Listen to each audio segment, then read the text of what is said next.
Alright, so nagbabalik tayo sa ating violin tips and tricks. And for today's video, let's talk about the bouncing of the bow, the jumping of the bow, why is it happens, why sometimes it's not really the thing that you want to happen pero nangyayari, no? So it's more of an effect rather than a cause, and why sometimes it is really the technique that you're after. Okay, so we've talked about the bow, tone production, and how to really set the bow up on the string, diba? On this channel, I've always been talking about playing with the bow on the string. Lagi tayo nagsistart on the string. Why? Because again, we just want to have that bite. We have to have that grip in order for us to produce the most optimal sound possible. Okay? Now, there are techniques, no? There are types of bowings that require us to jump off the string. So we need to be off the string. And then there are also techniques that don't require us to jump. But because of the movements, tumatalbog tayo or we bounce off the string. No? So there are a lot of techniques. No? Hindi natin siya may isa-isa, but I will give some examples of each one. Okay? Let's start with a staccato stroke. Okay? So when we talk about staccato, it is coming from the string going away from the string. So, slow motion, ganun dapat yung maging action. You still start on the string. You don't just... Why? Kasi, again, this characteristic of the jump happens because our bow acts as a spring. Okay? Ano yung nagiging springy sa kanya? It's because of the pull of the stick and the hair. No? Dahil sa tension that is caused in between because of the frog that we pull on the hair, yung stick din, napupull din siya, and then it creates this spring motion. Okay? So, a spring will compress and expand. No? Sometimes it goes beyond that the original expansion niya. No? So, kaya tumatalbog. That's the main reason. Now, in order for us to control any bounce of the bow, we must keep that contact. And, kasi pag binagsak natin, if you do it the other way around,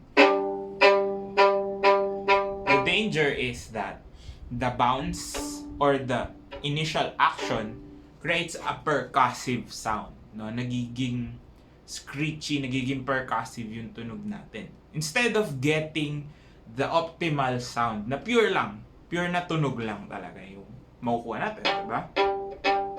Versus that type of movement. So, in this case, we still start on the string, but we brush it off.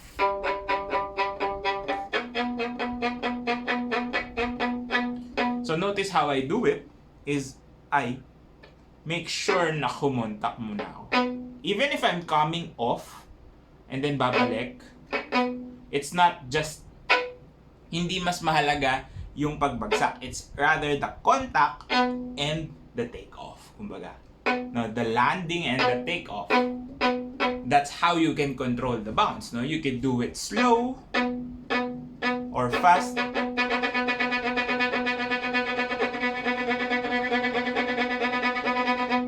And then, it just bounces. No? Kung ba habang bumibilis ka, mas nagiging relax yung motions, but you still keep that sound in, and you make the bow bounce. Okay? So, the bounciness of the bow affects your tone, of course. Why? Because when you are off the string,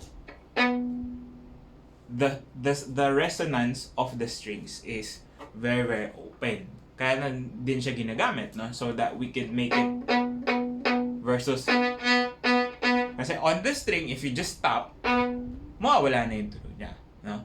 And this is actually another technique naman that we don't need to make it bounce. So, going to a staccato stroke naman tayo. Okay? So, on a staccato stroke, the common misconception is that we want to make it bounce. Okay? We want to make it jump. So, hindi na yan staccato per se. It's more of a spiccato stroke.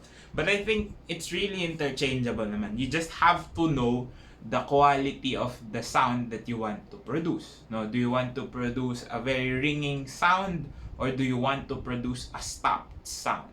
No, because that's what staccato is, diba? You shorten the length of the note.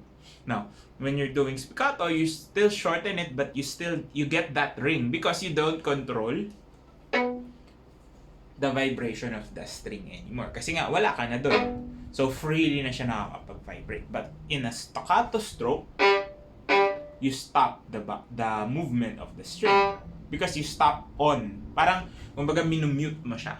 Kumbaga, sa timpani, diba, pagkapalo, tsuk, nilalagay yung kamay. Just so it doesn't create any more sound. So, that's how a staccato stroke is different from a spiccato stroke, no?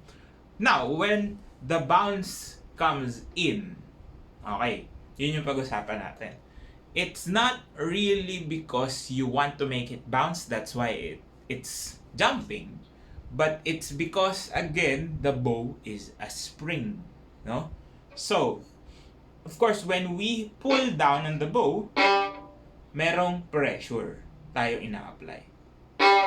Now, in a staccato stroke, the difference is you don't apply the same pressure at the end. You don't do na naka-stick pa din siya, no? In a staccato stroke, you want to just stop and no pressure at all.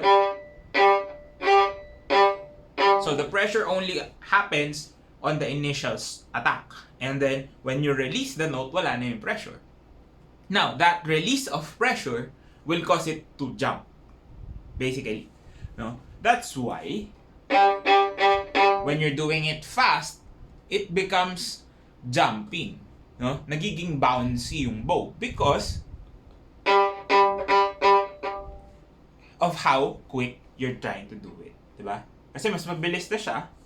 So, you're doing stop and relax, stop, relax, stop, relax. So, you're doing this on a downstroke, on an upstroke, the same thing, down.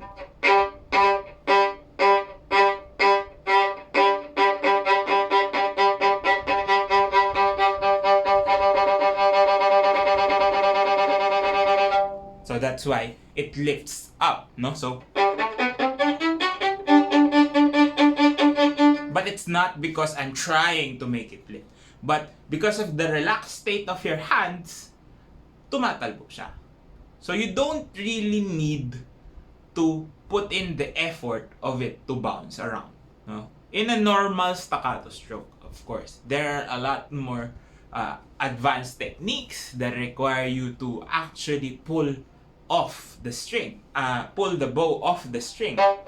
Like for up bow staccatos or down bow staccatos, may kailangan kang gawin just so it happens. But it's more of a stop action rather than a jump action.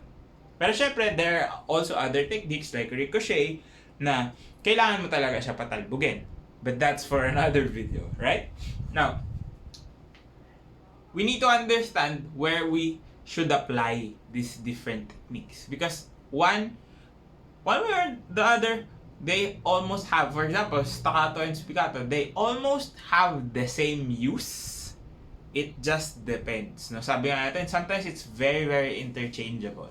Kasi the staccato sign or symbol is the dot. Sometimes sa ibang mga pyesa, ginagamit din yung dot to denote a spiccato stroke. No? So, it might be interchangeable, but you have to understand the use cases in between.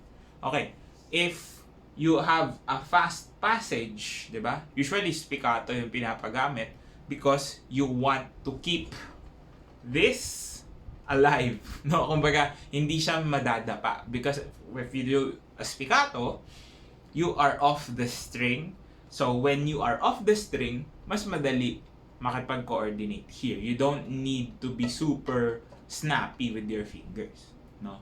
And now, it's more of like legato versus staccato types of things. But yeah, it goes deeper than that. Maraming minute details. But at the end of the day, if you can do both and understand what needs to be done in order for your bow to bounce on their own or be able to control that bounce on your own is really a good thing to have. Especially kahit beginners, no? Madali lang naman siyang matutunan with proper guidance and practice how to really make it move, no? And bounce on its own. No? Sometimes kasi masyado tayong napipressure that we need to give full effort para tumalbog. That's why nangyayari yung ganun. No? Sa staccato, ang ginagawa, pinapaalis talaga sa bow. Just because you're putting too much effort on it. Instead of letting it breathe or letting it do the work for you. Diba? So again, make sure to understand that the bow is not just a lever, it's also a spring. And use that springiness of your bow to your advantage in trying to play around things that you can or cannot do with your bow and the techniques that you can do to make it easier for you to apply all these techniques. Diba? Yun naman yung importante ito. And that wraps up our video. If you learned something new, drop a like, comment down below more content you'd like to see. If you have any questions, we'll try to answer in a video. Follow me on all my socials, links that you need down in the description box below. This has been Ryan Monakil for Violin Tips and Tricks, and I will see you on the next video.